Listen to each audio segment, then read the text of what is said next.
అధ్యక్షులు జయేందర్తో పాటు సురేందర్ రెడ్డి గారు, ex market committee chairman Chandrasekhar గారు, సింగిల్ విండో చైర్మన్ గారు లక్ష్మణరెడ్డి గారు, స్థానిక సర్పంచ్ శేఖర్ గారు, అదేవిధంగా మా జ్యోతి శేఖర్ గారు, అదేవిధంగా రాములు ఎంపీటీసీ గారు, విలేజ్ ప్రెసిడెంట్ గారు, అందరు కూడా మండలి నుండి వచ్చిన నాయకులకు అందరికీ కూడా అన్ని గ్రామాల నుండి నాయకులు వచ్చినారు.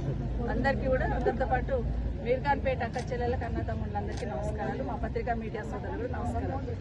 సరే, గ్రామంలోకి రాగానే ఎప్పుడు మీర్ఖాన్పేట వచ్చినా కూడా సాధారణంగా ఆహ్వానిస్తారు, ఆప్యాయంగా మాట్లాడుతూ ఉంటారు. ఇక్కడ ఉన్న వాళ్ళందరూ గ్రామంలో సమస్యలను చెప్పుకుంటూ అభిమానాన్ని చాటుకుంటారు. ఎప్పుడు కూడా మీర్ఖాన్పేట ప్రజలందరూ కూడా ప్రత్యేకంగా ధన్యవాదాలు తెలియజేసుకుంటా ఉన్నారు. ఈరోజు మీర్ఖాన్పేటకి రావడం, రాష్ట్రంలో కాంగ్రెస్ పార్టీ అధికారంలోకి వచ్చిన తర్వాత 22 నెలలు అవుతా ఉంటాం. 6 గ్యారెంటీలు 420 హామీలు ఇస్తూ ఎన్నికలకు పోయి ఎన్నికలలో గెలిచి అన్ని అబద్ధాలు చెప్పి ఈరోజు తెలంగాణ రాష్ట్ర ప్రజలను ఏ విధంగా మోసం చేసిందని తెలంగాణ రాష్ట్ర ప్రజలకు ఇప్పటికీ అర్థమవుతా ఉంది. ఎన్నికలప్పుడు మామూలుగా చెప్పడమే కాకుండా గ్యారెంటీ కార్డులు ఇచ్చారు. ప్రతి ఒక్కరికి గ్యారెంటీ కార్డు ఇచ్చి అంత ఉంటేనేమో 2000 పెన్షన్ వస్తుంది, కేసీఆర్ 2000 ఇచ్చింది, 4000 చేస్తాను ఒక గ్యారెంటీ కార్డు ఇచ్చింది. కోడలు ఉంటే కోడలమ్మకు 2500 ఇస్తాం నెలకి ఒక గ్యారెంటీ కార్డు ఇచ్చింది. అట్లాగే రైతులకు 100 రోజులలో మేము రాగానే రైతులకు 2 లక్షల రుణమాఫీ చేస్తామని మాట ఇచ్చున్నారు. కేసీఆర్ గారు 10,000 వేస్తున్నాడు ఎకరాకి, మేము వస్తే 15,000 వేస్తామని కాంగ్రెస్ పార్టీ ఆ రోజు హామీ ఇచ్చున్నారు. అట్లాగే రైతు కూలీలు, భూమి లేని వాళ్ళకు రైతు కూలీలు ఎవరున్నా కూడా సంవత్సరానికి 15,000 రూపాయలు ఇస్తామన్నారు. ఇట్లా ఒక్క హామీ కాదు. కేసీఆర్ అయితేనేమో ₹1,00,000 కళ్యాణ లక్ష్మి ఇస్తా ఉన్నాడు.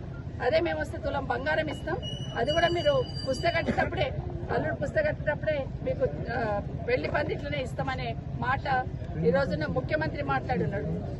ఇంతకుముందే మాట్లాడుతున్నాం మా పెద్దయ్యలందరినీ, అందరు చెప్తున్నారు 2 లక్షల రుణమాఫీ అన్నావు కదా, నాకు 80,000 మాఫీ కాలేదు ఒక చెప్తున్నాడు, 40,000 ఉంటే మాఫీ కాలేదు ఒక పెద్ద ఆయన చెప్తున్నాడు, 1,80,000 అప్పు చేస్తే ₹1,00,000 కట్టించుకున్నారమ్మా అని ఇంకో ఆయన చెప్తా ఉన్నాడు. ఇట్లా ఒక్కరొక్కరిని కదిలిస్తే 2 లక్షల రుణమాఫీ చేసినామని చెప్తున్న రేవంత్ రెడ్డి గారు ఈరోజు మీర్ఖాన్పేట వచ్చినాం, 10 మంది రైతులను కదిలిస్తే 10 మంది రైతులు మాకు రుణమాఫీ కాలేదంటున్నారు.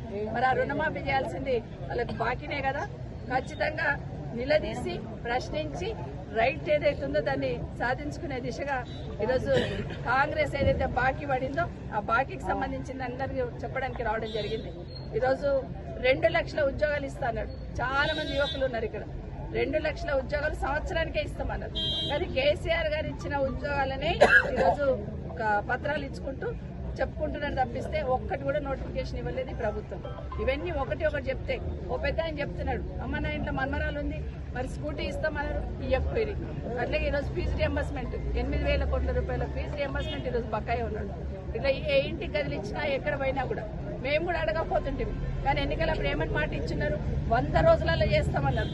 కేసీఆర్ చేతనైతే లేదు, మేము వస్తే ఇవన్నీ 100 రోజులలో చేస్తాం, గ్యారెంటీ కార్డులు జాగ్రత్తగా పెట్టుకోండి, కాంగ్రెస్ పార్టీ కార్యకర్తలు మీ దగ్గరకు వచ్చి కార్డు తీసుకొని మీకు 2,500 ఇస్తారు, కార్డు తీసుకొని మీకు 4,000 ఇస్తారు, వికలాంగులకు 4,000 ఇస్తారు, ఇట్లా ఎన్నో మాటలు చెప్పుకుంటూ పోయినారు. ఈరోజు అదే అడుగుతున్నాం. మళ్ళీ ఎన్నికలు వస్తున్నాయి, మళ్ళీ మోసం చేయడానికి మళ్ళీ ముందుకు వస్తారు, మళ్ళీ మోసపోతే మోసపోతాం. ఇప్పటికే మోసపోయినాం కాబట్టి రాష్ట్రంలో రియల్ ఎస్టేట్ పడిపోయింది, రాష్ట్రంలో పెట్టుబడులు రావట్లేదు. ఎక్కడైనా చిన్నపిల్లలు చదువుకున్న పిల్లలు యంగ్స్టర్స్ అంతా చిన్న ప్లాట్ అమ్ముకొని బిజినెస్ చేసేవాళ్ళు. ఈరోజు మొత్తం బిజినెస్ పడిపోయింది. ఎక్కడ చూసినా కూడా అగమ్య గోచరంగా ఉంది. పాలన గాలి వదిలేసి సొంత నిర్ణయాలు తీసుకుంటున్న విషయాన్ని ప్రజలు ఇప్పటికే గమనించినారు. అంతేందుకు ఇప్పుడు వస్తుంటే మాట్లాడుతుంటే సర్పంచులు లేక ఎన్ని రోజులైంది, ఊళ్ళో సర్పంచ్ ఉంటే సర్పంచ్లనే ఎన్నికలు పెట్టకపోతే, ఎంపీటీసీ ఉంటుండే, సర్పంచ్ ఉంటుండే, వార్డు మెంబర్ లేడు, సర్పంచ్ లేడు, సింగిల్ విండో చైర్మన్ లేడు, అదేవిధంగా ఎంపీటీసీ లేరు, జిల్లా పరిషత్ చైర్మన్ లేరు, జెడ్పీటీసీ లేరు, కార్పొరేషన్ చైర్మన్ లేరు, అదేవిధంగా మున్సిపల్ చైర్మన్లు లేరు, ఎవ్వరూ లేరు. నిజంగా రేవంత్ రెడ్డి గారికి అవకాశం వస్తే ఎమ్మెల్యేలు కూడా లేకుండా చేస్తుండే, ఆయన ఒక్కడే ఉంటుండే. కానీ అది రాజ్యాంగబద్ధంగా ఎలక్షన్స్ అయినా కాబట్టి ఎమ్మెల్యేలు భరిస్తున్నారు. ఇప్పటికి ఎన్నికలు పెట్టాలంటే సాకు చెప్తున్న విషయాన్ని గమనిస్తా ఉన్నాం. ఖచ్చితంగా ఎప్పుడు ఎలక్షన్స్ వచ్చినా అది వార్డు మెంబర్ కావచ్చు, ఏదైనా కావచ్చు. ఈరోజు మా అక్క చెల్లెలకు 2,500 ఇస్తా అన్నారు కదా, ఈరోజు 55,000 బాకీ వాళ్ళకు. 55,000 ఇచ్చే మా అక్క చెల్లెలను ఓటు అడగాలి కాంగ్రెస్ పార్టీలు. మా పెద్ద మనుషులందరికీ కూడా కేసీఆర్ ఇచ్చిన 2,000 పెన్షన్ వస్తుంది, వాళ్ళందరికీ కూడా 4,000 పెన్షన్ అయితే 44,000 రావాలి ఈరోజు. కాబట్టి ఖచ్చితంగా వాళ్ళందరికీ 44,000 ఇచ్చినాకనే పెద్దమ్మలకు, వృద్ధులకు అందరు కూడా ఓటు అడగాలి కాంగ్రెస్ పార్టీలు. అట్లే రుణమాఫీ 2 లక్షలు అన్నారు, రుణమాఫీ కావాల్సిన వాళ్ళు ఎంతో మంది ఉన్నారు. వాళ్ళందరికీ రుణమాఫీ డబ్బులు ఇచ్చినాకనే ఓటు అడగనికి రావాలి. తులం బంగారం ఇచ్చినాకనే ఓటు అడగనికి రావాలి. స్కూటీ బాకీ మా పిల్లలకి స్కూటీ ఇచ్చినాకనే ఓటు అడగనికి రావాలి. ఇట్లా ఎన్నో ఉన్నాయి. రైతు భరోసా 15,000 ఇస్తున్నారు. 4 ఎకరాలు ఉన్న వాళ్ళకి ఈరోజు 70,000 బాకీ 2 సార్లు ఎగ్గొట్టినారు. మరి అవన్నీ ఇచ్చే ఈరోజు ఎలక్షన్స్ కి రావాలి, ఓటు అడగాలి. కాంగ్రెస్ పార్టీ వాళ్ళు ఎవరి ఇంటి ముందుకు వచ్చినా కూడా రాష్ట్రంలో ఉన్న మా అక్క చెల్లెలు అన్నదమ్ములు అందరూ ఎప్పుడు దొరుకుతారు, ఇప్పుడే దొరుకుతారు. ఎలక్షన్స్ వచ్చినాయి కాబట్టి మళ్ళీ మభ్యపెట్టే ప్రయత్నం చేస్తారు. బాకీ వసూలు చేసుకొని ఓటు అడగమని చెప్పమని అందరికి కూడా తెలంగాణ రాష్ట్ర ప్రజలందరినీ కోరుతా ఉన్నారు. ఇంకొక మోసం చేస్తున్నాడు ఏమంటే మా అక్క చెల్లెళ్ళకి ఫ్రీ బస్ ఇచ్చిన అంటున్నారు. ఫ్రీ బస్ ఇచ్చినట్టే ఇచ్చినావు కానీ గౌరవం లేకుండా పోతుంది. మొన్న ఒక అక్క చెప్తుంది, అమ్మ ఫ్రీ బస్ లేకముందు మేము ఏడే చెయ్యాపుతూ ఇక్కడ బస్ ఆపుతుంది. ఇప్పుడు ఫ్రీ బస్ వచ్చినాక మేము ఇలవడ్డ దగ్గర ఆపుకుని ఇంకా ముందుకు పోయి ఆపుతున్నారు.